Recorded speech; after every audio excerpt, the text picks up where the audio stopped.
आद्य वेद वेदांत वेद्य वंद्या ही परम वंद्या सुसंविद्या श्री गणेश आता वंदू सरस्वती चित्त चैतन्य चित्त शक्ती जी स्फूर्ती अमूर्त मूर्ती स्वरूपदीची आता वंदू सद्गुरु जो स्वानंद मोद वज्र पंजरू ज्याचे हा संसार होय सुख उपाय जेने मस्तकी ठेविता हातू अहंभाव होय घातू स्वभाव होय प्राप्तू अद्वैतानंदू पुंडलिक वरदे विठ्ठल श्री ज्ञानदेव तुकाराम पंढरीनाथ भगवान की जय रामचंद्र भगवान की जय श्री गणेशाय नमः ओम नमो शिवाय नमः श्री प्रभु रामचंद्राय नमः रावणाची दशशिरे हनुमान छेदिता नगाग्रे परिवारीला होता श्री रामचंद्रे म्हणून वानरे सोडिला कथेचा अनुसंधान काल आपण इथपर्यंत कथा पाहिले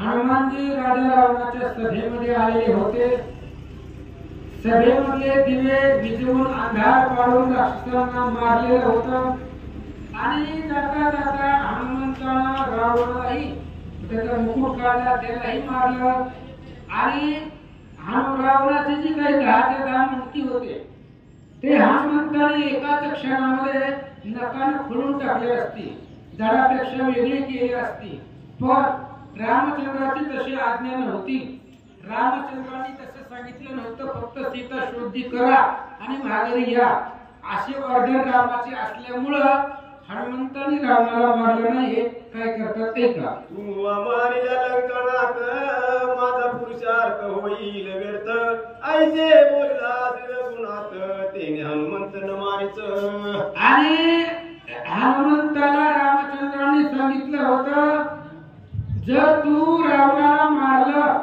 तर माझा पुरुषार्थ होईल व्यर्थ जर तू रावणाला मारलं तर माझ्या ताकदीचा उपयोग काय आहे त्याच्यामुळं मी स्वहस्ताने स्वतःच्या हाताने निर्वाण सायुज्याचा बाण लावून रावणाला मारणार ही माझी प्रतिज्ञा व्यक्त होईल म्हणून तुम्ही मारू नका असं रामचंद्राने हनुमंताला सांगितलं होतं नाग उणी रात्रीच पंक्ती गांजोणी अलंकापती सभेसी लावणीया ख्याती मग मारुती निघाला आणि इकडे हनुमंताला लंकेमध्ये सभेमध्ये सगळे असणारे राक्षसांची वस्त्र हिरावून घेतले त्यांना दंड केला मारलं अंधारामध्ये आणि मग हनुमंतराय तिथून पुढे निघाले वानरे लाविताचे हात रावण झाला मूर्छा भ्रांत कपी कानी जल्पिला भुई अर्थ लंकनात तो नेणे आणि ज्यावेळेस हनुमंतानं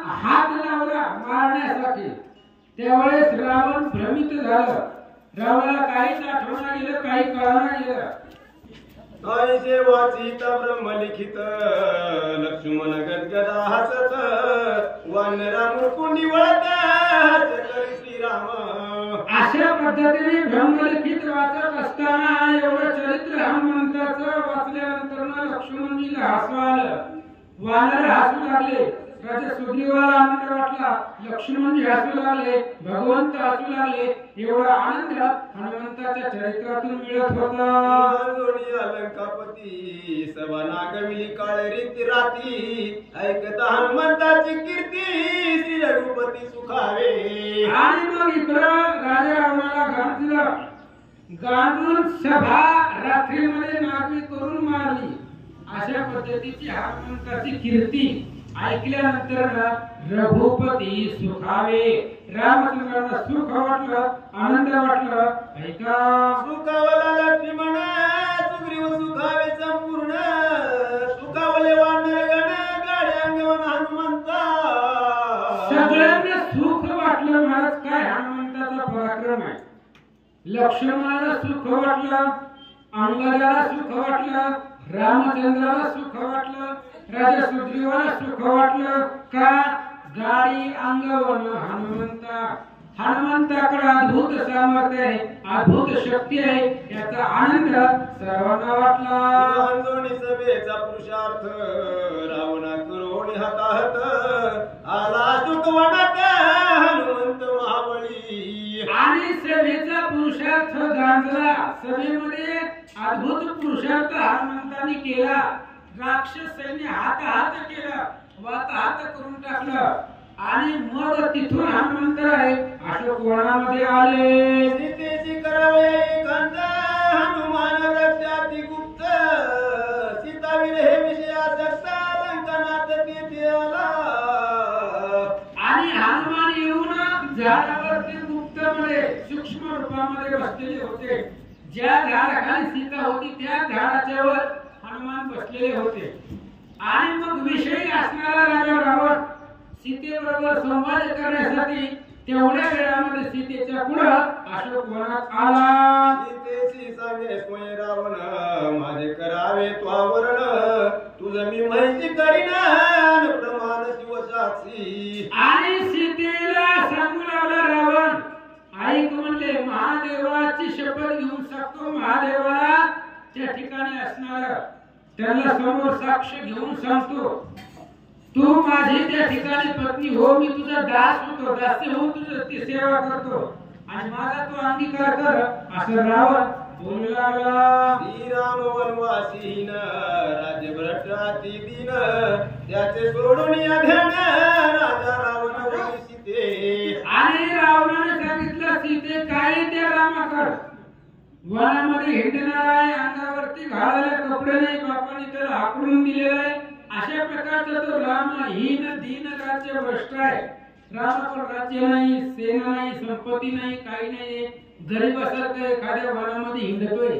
त्यामुळे त्या रामाचा त्याग कर आणि माझ्या बरोबर लग्न कर असं रावण बोलू लागला. सीते तू तव समूळ वेडी पाहे मानी प्रताप प्रौढी देवजे का 33 कोडी रावणाने सांगितलं, सीते तू वेडी आहे, वेडी. जरा लक्ष दे काय आहे त्या रामाकडे, माझ्याकडे बघ. आखा देश सोन्याचा आहे, एवढंच नाही, 33 कोटीचे देव आहेत. ते देव सगळे आपल्या आज्ञेमध्ये आहेत, आपल्या बंदीखान्यामध्ये आहेत. अशा पद्धतीने रावण बोलू लागला. इंद्र वारी चंद्र करेरी वसंत सेजेचा फुलारी रावणा वारीला सीता सुंदरी सुरासुर बंदीजे. अरे सीते जरा विचार कर, एवढं सामर्थ्य माझ्याकडे आहे. चंद्राला काम आहे की असणारा डोक्यावरती छत्र धरायचं, इंद्राला काम आहे की चामर ढाळायचं. म्हणजे राजा रावण सिंहासनावर मी बसलो, इंद्राने मला वारं घालावं लागतंय. असं असताना सुद्धा पुन्हा वरुण देव जे आहे त्या वरुण देवानं आपले जे काही सेज आहे, पलंग आहे, तो पलंग फुलानं सजवायचा. अशी कामं आपले देवानं इथं आमच्या इथं करावी लागतात. त्यामुळे तू जर माझ्या बरोबर लग्न केलं तर सीते अख्ख्या 33 कोटी देव लोकांना तू वंदनीय होशील असं रावण सांगू लागला. मुख्य करोणी मंदोदरी आईची सहस्र माझ्या नारी त्या करीन तुझ्या किंकरी आज्ञाधारी सेवेसी. सीते जरा लक्ष दे माझ्या बोलण्याकडे, काय आहे त्या रामाकडे. अरे माझ्या बरोबर लग्न केलं तर माझे 80,000 आहे, त्या मुख्य मंदोदरी आहे. त्या मंदोदरी सहित 80,000 स्त्रिया तुझं दास्य करायला लावतो, तुझी सेवा करायला लावतो, तुला काहीच कमी पडू देत नाही असं रावण बोलू लागला. माझे करावयावरण तुझं मी होतो अनन्य शरण तुझे वंदितो मी चरण पाणी ग्रहण करी माझे. अरे सीते लक्ष दे जरा, तू जर माझ्या बरोबर लग्न केलं, मला त्या ठिकाणी असणारा पती म्हणून स्वीकारलं, माझ्या बरोबर पाणी ग्रहण केलं तर सगळं जे काही सुख आहे ती सुख तुझ्या पायावरती लोळवील. जगतामध्ये सर्वात सुखी तुला ठेवील, सगळे देव लोकांना तुझं दास्य करायला लावील असं तो रावण बोलू लागला. जो मी प्रतापी लंकानात सुरनरा काळ प्रतांत तुझा होतो शरणांगत त्यादी रघुनाथ भजे मनसी. आणि रावणाने सांगितलं, सीते जो मी आहे आणि लंकेचा राजा आहे, सुरा असुराला सुद्धा मी ऐकत नाही, मी कुणा पुढेही सहज झुकत नाही, कुणा पुढेच झुकत नाही. एवढा माझी ताकद आहे, सामर्थ्य शक्ती आहे. आणि आज तुझ्या पुढे त्या ठिकाणी तुझ्या लोटांना जातोय, तुझ्या पाया पडतोय, तुला काकूतीला येतोय. काय कर, त्याची रघुनाथ भजे मज रामाचा त्याग कर आणि माझ्या बरोबर लग्न कर. रावण बोलू लागला. कोणी रावणाचे वचन सीता बोले हास्य वदन जळो तुझे महिमान काळे वदन लंकेशा. अशा पद्धतीने रावणाने सांगितल्यानंतर त्यावेळेस सीता हास्यवदन झाल्या. सीता हसल्या आणि हसून सीतेने बोलायला सुरुवात केली. रावणा, तुझ्याशी काय आतापर्यंत सांगत होता महिमा, तुझा मोठेपणा, ते सगळं मोठेपणा तुझं जळून जावं. अजून सांगते ऐक. स्वयंवरी वाहत आहे कोदंड तुझे झाले काळे तोंड श्रीरामे केले ते दुखंड व्रत बळवंड जल्पसी. अरे बाबा, ज्या वेळेस माझ्या लग्नामध्ये आला होता तुला पत्रिका नव्हती, बिगर पत्रिकेचं लग्नाला आला होता. आला ते आला, कुणी न बोलवता आला आणि ती धनुष्य उचलण्याचा प्रयत्न तू केला. धनुष्य छातीवरती घेऊन पडला, मरणार होता.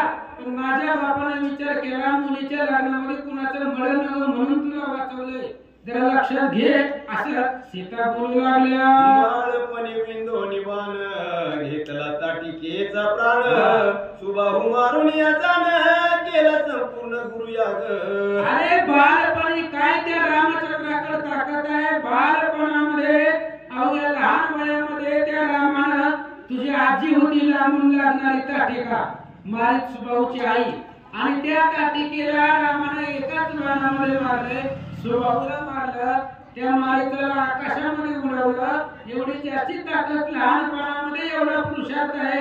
आता किती ताकद असेल जरा विचार कर. शूर्पणखा विठंबून 14 सहस्र राक्षस गण मारिले त्रिशरा खर दूषण दिले जनस्थान द्विजाशी. अरे रावणा, तू इथं मोठेपणा सांगत बसला. जाऊन तुझ्या दिदीला विचार राम लक्ष्मणाकडे काय ताकद आहे. त्या शूर्पणखेला माहिती आहे, ती गेली होती रामाकडे. तेव्हा लक्ष्मणाने तिचं नाक कान कापलं. नाक कान कापल्यानंतर तिच्या कैवल्यासाठी खर दूषण त्रिशरा 14,000 आले आणि त्यांना सुद्धा रामाने एकाच बाणात मारले. एवढा प्रताप माझ्या रामाकडे आहे. नाही रघुनाथा सारथी श्रीराम एकला पदाती त्याने एवढी केली ख्याती तुझी अपकीर्ती तू ऐक. नाही साह्य ना सारथी एकला एक रघुपती त्याने एवढी केली ख्याती तुझी अपकीर्ती तू ऐक. ऐक म्हणजे ऐक. आहे त्या रामाकडे साह्य नाही, रामाकडे रथ नाही, रामाकडे संपत्ती नाही, रामाकडे सैन्य नाही. एकटा एक राम पदाती आहे, पाया नाही. त्या रामाने एवढी ख्याती केली. आता तू काय काय कुठं कुठं काळ तोंड केलंय सांगते आई. सहित भवानी त्रिपुरारी आंदोळीला कैलासगिरी तो श्रीराम भयकरी झालास भिकारी संन्यासी. सीता माता बिनधास्त बोलू लागले महाराज, कारण भीतीच नाही आणि भ्यायचंच नाही. कारण पाठीशी असली या श्रीरामा कृतांताचे पाळीना दात मजला भय नाही निश्चित दुष्ट समस्त निर्दयीना. एवढा रामचंद्र समर्थ असल्यामुळं सीता बोलू लागल्या. रावणा, तू काय सांगायला लागला. शंभू समवेत गौरी मी आंदोळीला कैलासगिरी. त्यामध्ये रावणाची थोडी चराचरी आतुरीत तूच सांगतोय ना की महादेव पार्वती कैलास पर्वतावरती बसले असताना तो कैलास पर्वत मी माझ्या हाताने गळागळा हलवलेला आहे. पण तोच रावण मला चोरण्यासाठी रामाच्या बाणाला घाबरून भिकाऱ्याचा वेश घेऊन माझ्या दारात आला असं सीता बोलतात. कपटी हो निसन्यासी शेती परदारा चोरीसी नाही पुरुषार्थ तुझ्या पासी व्रता जल्पसी वाढीव. अरे बाबा, तुझ्यापाशी पुरुषार्थच नाही, तुझ्यापाशी ताकदच नाही. फक्त बोल तोंडात, फक्त तू बोलू शकतो. अनंत वाचाळ भरती बळ फक्त बोलू शकतो. बोलण्याच्या पलीकडचं तू काहीच करू शकत नाही असं सीता बोलू लागल्या. श्रीराम परब्रह्म पुतळा रावणा तू काळा डोंब कावळा सीता मानी त्याच्या विटाळा कल्पांत काळी स्पर्शेना. अरे बाबा, रामचंद्र कसा आहे, परब्रह्म पुतळा आहे आणि तू असणारा काळा डोंब कावळा आहे. राम अजून तुझी कशी बरोबर. राम हा त्या ठिकाणी मदनाचा पुतळा आहे आणि तू का भंगार डांबरासारखा आहे. सीता बोलतात चोरिता श्रीराम नायका निंदे झाला सतीनी लोक रावणा तू तव शुकर मुखा तुझ मी देखना तळे. अरे रामचंद्राची पत्नी चुरली आणि तिन्ही जगतामध्ये निंदनीय झाला. काळ तोंड झालं, डुकराच्या तोंडाच्या, काळ्या तोंडाच्या, कुत्र्याच्या तोंडाच्या, असं सीतामाता बोलतात. वायसाचा पांती कर जेवी नव्हेची चंद्र चकोर देवी सांडोन श्रीरामचंद्र दशवक्र स्पर्शेना. अरे बाबा, जसं त्या ठिकाणी चकोर कावळ्याची आशा घालण्यापेक्षा चकोरामध्ये त्या ठिकाणी सामर्थ्य असतं. चकोर पुण्यवान असतो चकोर. तशा पद्धतीने तुला ते असणारा असं तुला रामचंद्राला सोडून तुझ्या बरोबर कसा त्या ठिकाणी असणारा तुला कसं भजावं. सीता विचार करतात. लक्ष्मणाची मर्यादा रेखा तू ते न उल्लंघे वेची दशमुखा श्वान शुक्र काळमुखा तुझ मी देखा स्पर्शेना. अरे बाबा, लक्ष्मणाची धनुष्य रेखा आहे. लक्ष्मणाने फक्त रेष ओढलेली होती आणि ती धनुष्य रेखा तुला ओलांडून करता आली नाही. आणि काय तुझी तू असणारा प्रताप, तुझी ताकद, तुझं सामर्थ्य सांगायला लागला.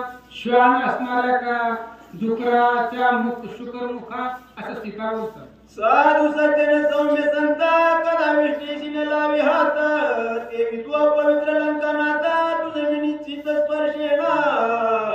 अरे बाबा, साधू संत पुण्यवान लोक अपवित्र ठिकाणी जात नाही, अपवित्र ठिकाण पाहत नाही, जसे विष्णेला हात लावित नाही तशा पद्धतीने मी तुला स्पर्श करणार नाही असं सीता बोलतात. आई कोणी सीतेचे वचन वर मी पोचला दशानन जीवा सणारे छेदून निंदे वचन दिसत आहे. आणि मग ज्यावेळेस सीता माता असं बोलल्या, अपमानास्पद बोलल्या, त्यावेळेस राजा रावणाला भयंकर राग आला आणि रावणाने सांगितलं, ह्या सीतेची जी काही जीभ आहे ती जीभ बाहेर काढा, मारून टाका.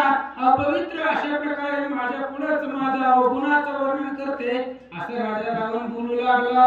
बळेची सिंबन भोगिता कोण निवारील आता केवी राखवे रघुनाथा सतीपती व्रता पाहू कैसी. आणि रावणाने सांगितले, ऐका म्हणले, ही सीतेला जर मी बळशीचा उपभोग घेतला, बळजबरी सीतेबरोबर केली तर आता या सीतेला वाचवायला कोण येणार, कोण तिला माझ्या तावडीमधून वाचवणार आहे असं रावण विचार करू लागला. बोलता लंकानाथ कोणी क्षोभला हनुमंत करावया रावणाचा घात वृक्षात खवळला. आणि रावण असं बोलला, मी जर आता सीतेबरोबर बळजबरी केली तर कोण वाचवायला येणार आहे. हे शब्द हनुमंतानं ऐकले.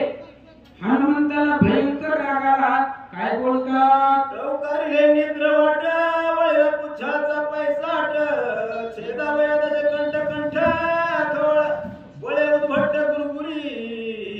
हनुमंताला भयंकर राग आलेला आहे. हनुमंताचा असणारे डोळे लाल भडक झाले, डोक्यावरती असणारी शेंडी वेटोळा घातला, शेंडी उभारली गेली.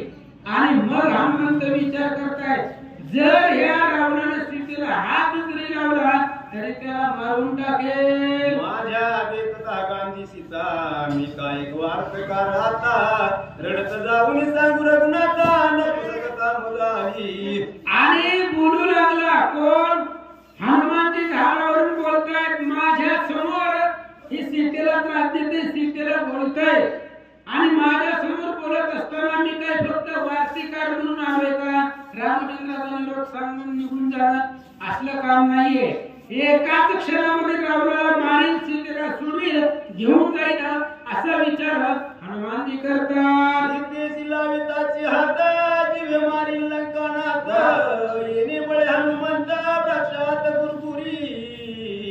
आणि लगेच हनुमंताला भयंकर राग आला. हनुमंताने विचार केला, जर या रावणानं सीतेला हात जरी लावला तरी रावणाला मारूनच टाकतो, मागचा पुढचा विचारच करत नाही. एकाच क्षणामध्ये लगेच रावणाला मारून टाकील असा विचार हनुमान करतात. त्याची ऐकता गुरुर कपिनला दशशिर सीता रक्षणी श्रीरामचंद्र ती सत्वर पातला की. आणि हनुमंताची गुरगुर ऐकली. हनुमान गवृक्षामधून गुरगुर सिंहासारखी गुरगुर ऐकू येत होती. त्यावेळेस रावण घाबरला. इथं कोणीच नाही आणि आवाज येतोय. त्यामुळे सीता रक्षणी श्रीरामचंद्र अति सत्वर पातला. सीतेच्या रक्षणासाठी रामच आला की काय असं रावणाला वाटू लागलं. रावण पडला विचारी तो पातली ते मंदोदरी लंकापती धरुणी करी निज मंदिराची तो नेला. रावण विचार करत होता खरंच राम आला की काय असा विचार करत असताना तेवढ्यात मंदोदरी तिथं आली. रावणाची पत्नी. त्या मंदोदरीनं रावणाला हाताला धरला आणि हाताला धरून फळा उडीत घरला घेऊन गेली. पूज सांगितयासी अखंड राम सीते पासी हात लाविता तिची व्रता तू मरतील रावणा. मंदोदरीनं रावणाला हाताला धरलं आपल्या घरात नेलं. घरात गेल्यावर मंदोदरीने सांगितलं अखंड राम सीते पासी. रावणाला सांगू लागले रावणा रामा सीते पासी राम अखंड आहे. कधी कधी नाही सदोदित आहे. त्यामुळे जर सीतेला त्रास देण्याचा प्रयत्न केला तर विनाकारण लगेच मरशील असं मंदोदरी रावणाला बोलते.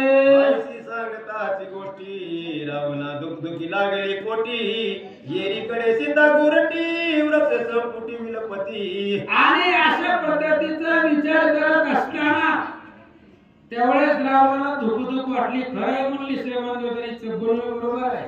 तिथं असणाऱ्या झाडामधून आवाज येत होता काय सांगावं कधी राम प्रगट होईल कधी मारेल. त्याच्यामुळे धाकधूक घेतली रावणाला.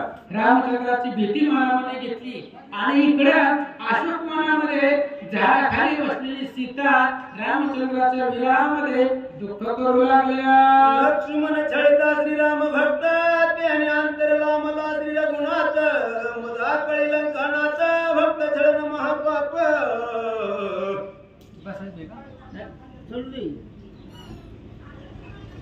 बसायची तर सांगा मला.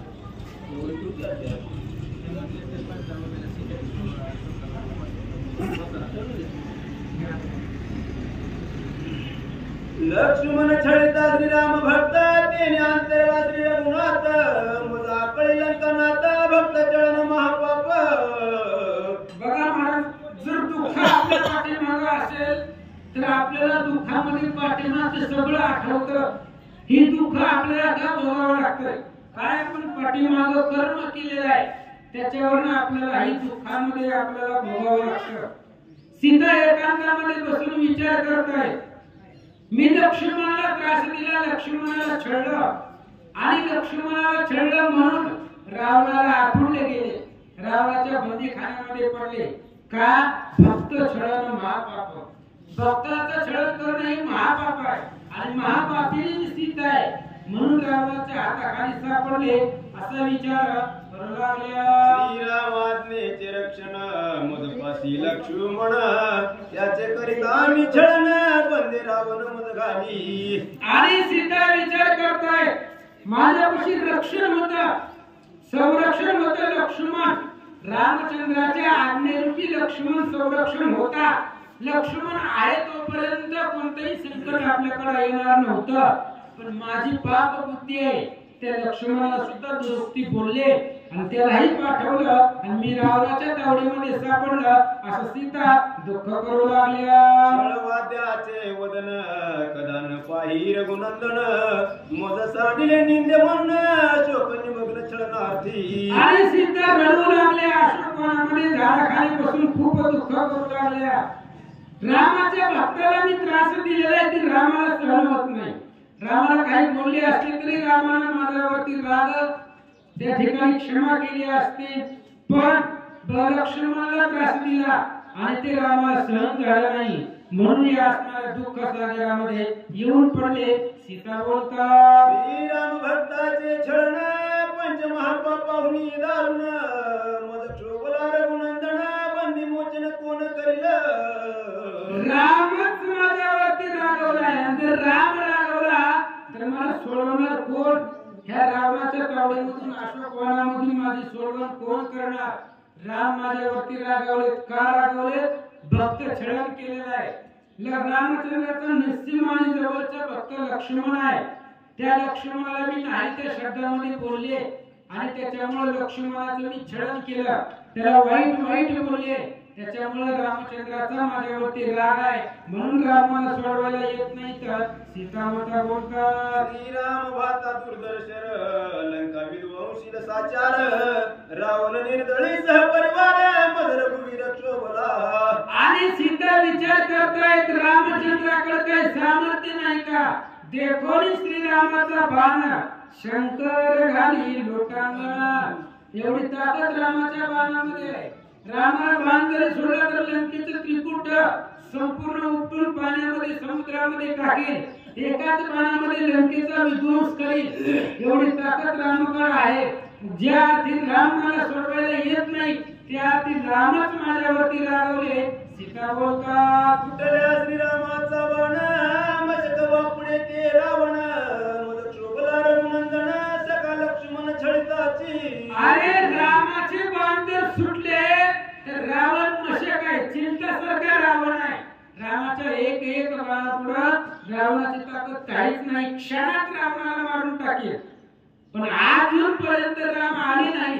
याचा अर्थ आहे मी लक्ष्मणाला त्रास दिला, लक्ष्मणाला छळलं, म्हणून राम माझ्यावरती रागवले. तर सीता बोलतात, न लागता निमेष मात्र श्रीराम वदिता दशवक्र म्या छळला सखा सौमित्र तेने रघुवीर क्षोभला. आणि सीता आठवू लागल्या पाठीमागे जे आपल्याकडून घडले किंवा आपण जे केले त्याचा पश्चाताप सीतेला झाडाखाली बसून होऊ लागला. काय केलं मी लक्ष्मणाला बोलले. लक्ष्मण मला त्या ठिकाणी आई समान मानित होता आणि त्या लक्ष्मणाला मी नाही तसलं दुष्ट दुरोक्तीनं बोलले, त्याचा छळण केला, म्हणून राम रागवले. असं बोलतात, दासासी दंडन शिरोमुंडन स्त्रियसी दंडन उपेक्षण ऐसे बोलून आपण दीर्घरुदन करीती सीता. सीता भयंकर रुदन करू लागल्या आणि विचार करतायत दासाकडून जर काही अपराध घडला तर त्याचं असणारं गोपन करावं लागतं, त्याच्या असणाऱ्या डोक्यावरची केस काढावी लागतात. दासाकडून काही अपराध झाल्यानंतर ना, आणि जर पत्नीकडून अपराध घडला तर पत्नीला हात लावायचा नाही, तिला मारायचं नाही, फक्त तिची उपेक्षा करायची. 4 दिवस बायकोला बोलायचं नाही. अशी तिची उपेक्षा करणं म्हणजे तिच्याकडून जो अपराध घडला ही तिला दंड देण्यासारखा आहे. असं सीता माता बोलतात. श्रीराम उपेक्षिल्या पाठी जीवे जित मी करंटी प्राण द्यावया उठा उठी सीता गोरटी अनुतापी. आणि सीता माताने विचार केला रामच रागवलाय. जर रामचंद्राने माझी उपेक्षा केली तर मला जगामध्ये कोण सोडवणार आहे? रामाशिवाय मला सोडवायला कोणी सुद्धा येणार नाही. आणि त्या रामाने आपल्याला केव्हाच उपेक्षा करून टाकले. आपला विचार रामचंद्राने केला नाही, आपल्या सोडवणीला राम येत नाही. म्हणून जीव देण्यासाठी सीता तयार झाल्या. करिता श्रीराम स्मरण स्वेद रोमांचाश्रू पूर्ण सीतेशी करिता स्पंदन आले रुदन हनुमंता. आणि श्रीरामाचं स्मरण चालू होतं आणि ती स्मरण करत करत रामाचं ध्यान करत करत सीता रडू लागल्या. जीव देण्यासाठी तयार झालेल्या होत्या. हे सीतेवरचं प्रेम, सीतेचं रामावरती प्रेम असलेलं हनुमंताने पाहिलं आणि झाडावरती बसून हनुमान रडू लागले. उपजली कपिंद्रा मुद्रा देखोली सीता सुंदरा निद्रा तंद्रा विसरली. आणि हनुमंताने सीतेची अवस्था पाहिली. आता सीता जीव द्यायला तयार झाले. जर सीतेला काही झालं तर रामाकडे कसं जावं, म्हणून सीतेविषयीचा कळवळा हनुमंताला निर्माण झाला. आणि कळवळ निर्माण झाल्यानंतर तेव्हा टाकली श्रीराम मुद्रा. रामचंद्रापासून जी अंगठी आणलेली होती ती असणारी अंगठी हनुमंताने सीतेच्या समोर टाकले. दोन्ही टवकारले नयन चिंता गेली हरपून मनी पांगळले मन विस्मयापन्न जानकी. ज्यावेळेस सीतेच्या पुढे ती असणारी अंगठी पडली, अचानक आली. आल्यानंतर जी काही चिंता लागलेली होती चिंता सगळी संपली. नेत्र जे होते डोळे टवकारले. त्या अंगठीकडे एकटक डोळे पाहू लागले. मनाचे आगमन पांगुळे गेलं आणि अतिशय आश्चर्य सीतेला वाटलं. श्रीराम मुद्रेचा बळीवार दुःख निर्दाळुनी समग्र सुख द्यावे परंपर चिरचिन मात्र राम मुद्रेचे बळीवार आहे. राम मुद्रेचा तो प्रताप आहे. काय प्रताप आहे? दुःख निर्दाळुनी समग्र सुख द्यावे परंपर.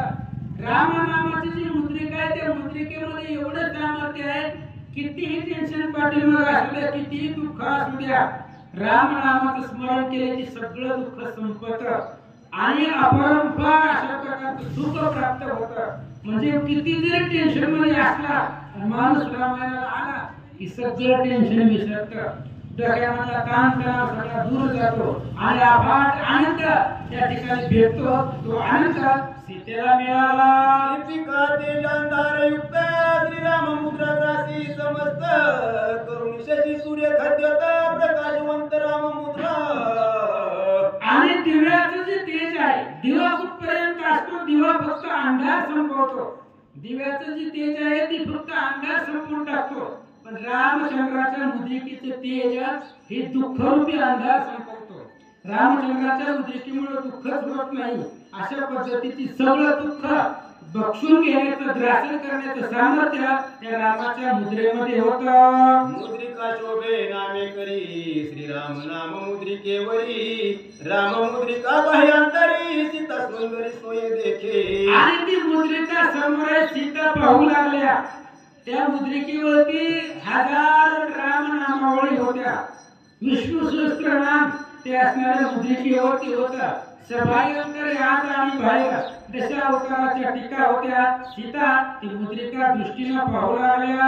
मुद्रिका पीठ पत्रावळी सहस्रनाम प्रभावळी अक्षरी अक्षरी लिहिल्यावळी अक्षरी निहाळ जानकी ती. आणि ती असणाऱ्या अंगठीवरती, त्या अंगठीमध्ये 1000 नामावळी लिहिलेल्या होत्या. भगवंताच्या अक्षरांच्या ओळी लिहिलेल्या होत्या. सीतेने ती मुद्रिकेला जवळ घेतलं आणि निहाळून ते अक्षर वाचू लागल्या. अक्षरी अक्षर मुद्रिका दशावतार त्यावरी टीका जडित चरित्र मालिका सुखदायका सीतेशी. आणि ती अक्षर निहाळू लागली. अक्षर वाचल्यानंतर 10 अवताराची टीका म्हणजे चरित्र, 10 अवताराचं चरित्र त्या अंगठीवरती होतं. 1000 भगवंताची नावं त्या अंगठीवरती होत्या. ओळीच्या ओळी त्या अंगठीवरती लिहिलेल्या सीता वाचू लागल्या. मुद्रिका गर्भाती पवित्र तरी माझी परात्पर श्रीराम नाम निजाक्षर अक्षरातीत पै. मुद्रिका आहे ती अतिशय पवित्र आहे. आणि त्या असणाऱ्या मुद्रिकेवरती रामचंद्राचं नाव होतं. रामचंद्राची नामावळी होती. त्याच्यामुळे ती मुद्रिका अतिशय तेजस्वी. मगाशी सांगितलं रवी आणि सूर्य खाद्यत. त्या मुद्रिकेच्या तेजापुढे चंद्र सूर्याचं सुद्धा तेज फिक्का पडत एवढं प्रकाशमान राममुद्रा दिसू लागले. आईची मुद्रिका आनंद युक्त देखून सीता सद्गदित नेत्री आनंद वस्त्रवत रोमांचित जानकी. आणि अशा पद्धतीची असणारी मुद्रिका सीतेला पाहिली. सीता सद्गदित झाल्या. सीतेला रडू आला, दुःख अनावर झाला. ती मुद्रिकेला जवळ घेतला आणि दुःख सीता करू लागल्या. मुख्य मुद्रा ते सुवर्ण त्यावर श्रीराम सुवर्ण वर्ण देखोनी मुद्रेचे महिमान सुख संपन्न जानकी ती. आणि मुख्य मुद्रिका जी होती ती सोन्याची होती. रामचंद्राची अंगठी सोन्याची होती. आणि त्या असणाऱ्या अंगठीवरती राम नाम त्या ठिकाणी होतं. म्हणजे अंगठी सोन्याची आहे. आणि ज्याची अंगठी तो सोन्यासारखा श्रीराम आहे. सोन्याला सुद्धा लाजवेल असा असणारा तो ठिकाणी रामचंद्र आहे. त्या रामाची ती अंगठी आहे. ही पाहिला सीतेला आनंद वाटला. ते चमत्कार झाला मुद्रा नव्हे श्रीराम आला सीतेची भावगमला सरसाविला चढ. आणि सीतेला निहाळून त्या असणाऱ्या अंगठीला पाहिल्याबरोबर सीतेला असं वाटलं ती मुद्रिका नाही, ती अंगठी नाही, रामच आला.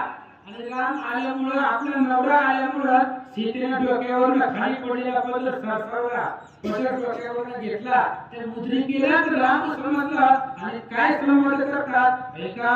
श्रीराम आले एकाएकी लाज झाल्या गमती, सर्वांगी हरी कल्याणकी सुखोन्मुखी डुलती. अचानक रामच आला, आईचा सीतेशी भाव गमला. सीतेला असं वाटलं की रामच आले. राम आले नव्हते, रामाची अंगठी होती, पण आपल्या नवऱ्याची काहीतरी खूण अनेक दिवसातून बघायला भेटली. त्यावरून सीतेला वाटलं रामच आले की काय. त्याच्यामुळे सीतेला अतिशय आनंद वाटला, पदर सरसावला, लाजल्या सीतामाता. खाली असणाऱ्या जमिनीकडे आदरदृष्टी केली आणि असणारे काय करतात. हे होता हे लक्ष्मण दुष्ट दुर्युक्ती केले छळण, त्याचे केशी मी झाडीन चरण लोटांगण त्याची माझे. आणि सीता त्या मुद्रिकेला म्हणू लागल्या कुठे आहे तो लक्ष्मण. एकदा त्या लक्ष्मणाचं दर्शन मला घेऊ द्या. त्या लक्ष्मणाला खूप बोलले, हो एवढं बोलायला नाही पाहिजे होतं लक्ष्मणाला, नाही तसल्या शब्दामध्ये लक्ष्मणाला बोलले. एकदा लक्ष्मण जर माझ्या पुढे आला तर माझ्या केसाला लक्ष्मणाचे पाय झाले, त्यांना क्षमा मागितला. सीता बोलतात सवेची श्रीरामेशी गोडी घ्याजी फोडी देईन विडी, आले ती मद करणे तातडी चरण झाडीन निज केशी. लगेच रामचंद्राला बोलू लागल्या, आले माझ्यासाठी आले, एवढ्या लांब आले, हे घ्या म्हणले पानाचा विडा, मुखामध्ये खावा. आणि मग असं असणार रामच समजून जसं पती पत्नी संवाद करतात तसं सीता त्या मुद्रिकी बरोबर राम समजून बोलत होत्या. ब्रह्मलिखित निरुपम सीता चरित्रानुपम, ऐकता श्रीराम आले प्रेम अति संभ्रम तो ऐका. आणि ब्रह्मपत्र वाचत होते लक्ष्मणजी. लक्ष्मणाने असं वाचल्याबरोबर रामचंद्राला इकडे प्रेम निर्माण झालं, सीतेबद्दल कळवळा निर्माण झाला आणि अतिशय संभ्रमानं, भ्रम रामापाशी नाही पण संभ्रमानं रामचंद्र काय करतात. सीते देई आलिंगन मनोनी उठ्या रघुनंदन, पहिलं दिसे सीताची रत्न आली धावून भेटावया. लगेच रामचंद्र उठले, हात दोन्ही बाया पसरल्या आणि सांगितलं सीते आलिंगन म्हणले भेट मला येऊन कडकडून भेट, तुझ्यासाठी त्या ठिकाणी मी असणार बाया उभारून आलेलो आहे. अशा पद्धतीचे राम हात पसरून धावू लागले. दोन्ही भाया पसरून हर्ष धावे रघुनंदन, सीता देखील चित्ररत्न लिंगना लागून उभासे. रामचंद्र उठले, दोन्ही हात पसरले आणि सीताच आली की काय असंही रामाला वाटलं. हनुमंताच्या त्या पत्रामधून बोलण्यामधून सीता समोर दिसू लागली आणि सीता दिसत असल्यामुळं त्या सीतेला मिठी मारण्यासाठी, सीतेला आलिंगन देण्यासाठी रामचंद्र हात उभारून धावू लागले. धावता रघुनंदन विस्मय पावती कपिगण, सुग्रीव पडला मूर्छा पण मूर्छित लक्ष्मण पत्रार्थी. आणि असं रामाचं प्रेम पाहिलं. सीता नसताना सुद्धा सीते सीते म्हणून रामचंद्र उठून धावू लागले, पळू लागले. राजा सुग्रीवानं बघितलं, सुग्रीवाला मूर्छा आली. काय प्रेम आहे रामचंद्राचं. लक्ष्मण पत्र वाचत होता, पत्र वाचता वाचता लक्ष्मण मूर्छित पडले, बेशुद्ध झाले. एवढं अद्भुत प्रेम रामचंद्राचं पाहिलं. आरसे उसंडे रघुनाथ पदोपदी होय नाचत, धन्य सुदिन हनुमंत माझे मन सीता भेटविली. एवढा आनंद रामाला झाला, एवढा आनंद झाला. रामचंद्राने आलिंगन दिलं हनुमंताला. हनुमंताला सांगितलं, हनुमंता धन्य आहे, माझी सीता आज मला भेटवली. अनेक दिवस झाला माझ्यापासून सीता लांब आहे, कुठेही माहिती नव्हतं, पण आज तू माझी सीता मला भेटून दिली असं हनुमंताचं रामप्रभू बोलू लागले. कोणी म्हणे हनुमंत थोर चुकलो मी तेथ, सीता आणि तो जरी येत श्री रघुनाथ सुखावे. आणि हनुमंताला रामचंद्राची अशी अवस्था पाहिली. हनुमंताने विचार केला, फक्त सीतेचं नाव ऐकलंय, सीतेचं चरित्र सांगितलं तरी रामचंद्र असं काय आणि जर सीतेला सीता आणलं असतं तर रामाला किती आनंद झाला असता. मी चुकलो, चुकी केली मी, रिकामा यायला नाही पाहिजे होतं, सीतेला उचलून आणायला पाहिजे होतं, असा विचार हनुमंताच्या मनात आला. आती अनुताप हनुमंता चुकलो मी सर्वथा, मग काय आईन पुसकता निमेष सीता नकी. आणि हनुमंताने सांगितलं, विचार केला, मी खूप मोठी चुकी केली, सीतेला तिथंच ठेवलं, सीतेला घेऊन यायला पाहिजे होतं, नपुंसक काही नाही, रामचंद्राचं कार्य परिपूर्ण पार करू शकलो नाही. जर मी सीतेला इथं आणलं असतं तर रामाला किती आनंद वाटला असता. अहो आज फक्त सीतेचं नाव ऐकलंय तरी राम वेड्यासारखं पडू लागलाय, आणि तीच सीता जर समोर आणली असती तर रामचंद्राला किती आनंद वाटला असता, असा विचार हनुमान करतात. क्षण एक धीर धैर्य गुणाता सडे गाणी निशिता, चरणी ठेवून माता होय उडता हनुमंत. हनुमंताने लगेच सांगितलं, रामा आत्ताच थांबा म्हणले, आपल्याला काय पेट्रोल लागायचंय का काय का लागायचंय, आपल्याला उड्डाण केलं की नाही, थांबा म्हणले रामा, आत्ताच थांबा, लगेच जातो, माझ्याकडे काय ताकद नाही का म्हणले, आता एकाच क्षणामध्ये जातो, परत रिटर्न लंकेला जातो आणि तुमची सीता लगेच घेऊन तुमच्यापाशी येतो, असं म्हणून हनुमंताने उड्डाण केलं. वेग उडता हनुमंता उमज पडला श्री गुणाता, स्वय धावून होय धरिता ऐक आता सांगेन. आणि हनुमंताने आकाशात उड्डाण केलं. रामचंद्राला उमज पडला, रामचंद्र सावध झाले, नाही ती कुटाणा होईल म्हणजे त्याने जर इथं सीता आणली तर अनागत ऋषींचं भविष्य आहे, त्या चुकल्याचा दोष आपल्याला लागेल, त्याच्यामुळे राम लगेच सावध झाले. सावध होऊन हनुमंताच्या पायाला रामचंद्राने मिठी मारले. ब्रह्मलिखित ऐकता प्रेम उसळले चित्ता, दुष्ट ते वदलो सीता सीता तू अर्थान वजावे. रामचंद्राने सांगितलं, हनुमंता काय करावं, लिहिणाऱ्याने एवढं चतुराईने लिहिलंय की मला असं वाटलं की सीता झाले. ब्रह्मलिखिताचं निरूपण आहे, ब्रह्मदेवाने लिहिलेलं आहे, आणि ब्रह्मदेवाचं लिहिलेलं ऐकून सीता आली असं मला वाटलं, म्हणून मी सीता सीता म्हणून उठलो, तर त्या अर्थाने तुम्ही जाऊ नका असं रामचंद्र हनुमंताला सांगतात. येऊनी श्री रघुनाथ वेद एवढू पाय हनुमंत, अंग दे देखोनी तू अर्थ धावून धरी तू हनुमंता. आणि लगेच त्या ठिकाणी असणारा रामचंद्र आणि हनुमंताच्या पायाला घालला, पण हनुमंताला धीरच धरला जात नव्हता, एवढं स्फुरण आलेलं होतं, आवेश आलेला होता.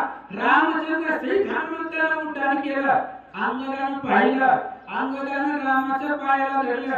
आता हनुमान वर आहेत आकाशामध्ये, त्यांच्या पायाला रामचंद्र आहे, त्यांच्या खाली अंगद आहे, अंगद रामासहित हनुमान लंकेत निघाले. अंगद श्रीरामा समवेत उडू पाय हनुमंत, ते देखो निजामवंत स्वय धरितो तिगासी.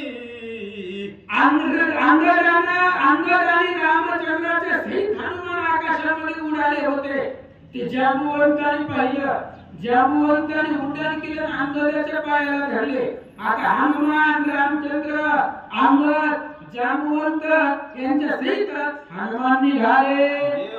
अति हे गण हनुमान करू पाहे उड्डाण, सुग्रीव कोणी सावधान धरी धावून हनुमंत. आणि तिघा जणांना घेऊन हनुमान आकाशामध्ये निघाले.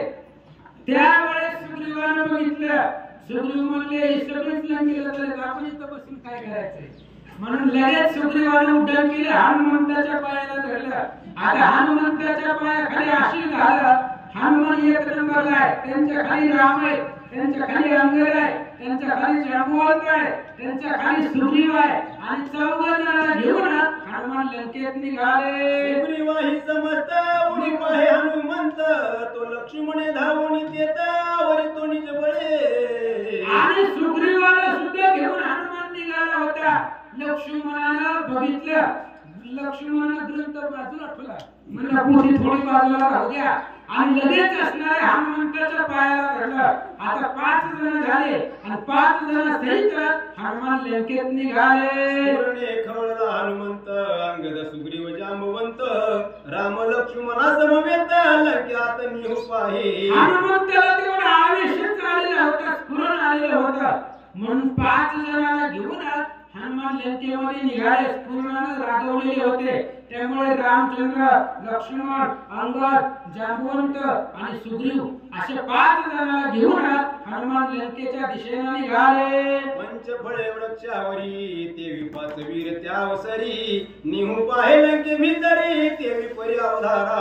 5 फळे एकाच झाडावरती असावी तशा पद्धतीने हे 5 जण हनुमंताच्या सोबतीला होते, हनुमंताला बरोबर होते आणि 5 जणांना लंकेमध्ये घेऊन जावं आणि रामाचं कार्य आपणच साधावं हे 5 जणांना सोबत घेऊन असा त्याचा अर्थ होता. ऐका, श्रीराम मारिल रावण इंद्रजित मारिल लक्ष्मण आम्ही मरदू राक्षस गण सीता घेऊन येऊ सुखे. हनुमंताचा असा विचार होता एवढं कोट्यानुकोटी सैन्य घेऊन जाण्यापेक्षा थोडेच घेऊन जाऊ, 5 जण जाऊ. रामचंद्र रावणाला मारेल, रावण कुंभकर्णाला रामचंद्र मारतील, लक्ष्मणाला इंद्रजित मारेल, इंद्रजिताला लक्ष्मण मारेल आणि बाकीचे जे राक्षस सैन्य आहे ते राक्षस सैन्य आपण सगळे मिळून निर्दळ मारून टाकू अशा प्रकारचा विचार हनुमंताचा होता. ऐसे कपीचे मनोगत जाणून या श्री रघुनाथ हनुमंताचे चरण धरित क्षमा निश्चित पैकी जे. अशा पद्धतीचा हनुमंताचा विचार होता. तोच विचार रामचंद्राने ओळखला आणि मग रामचंद्र हनुमंताच्या पाया पडले.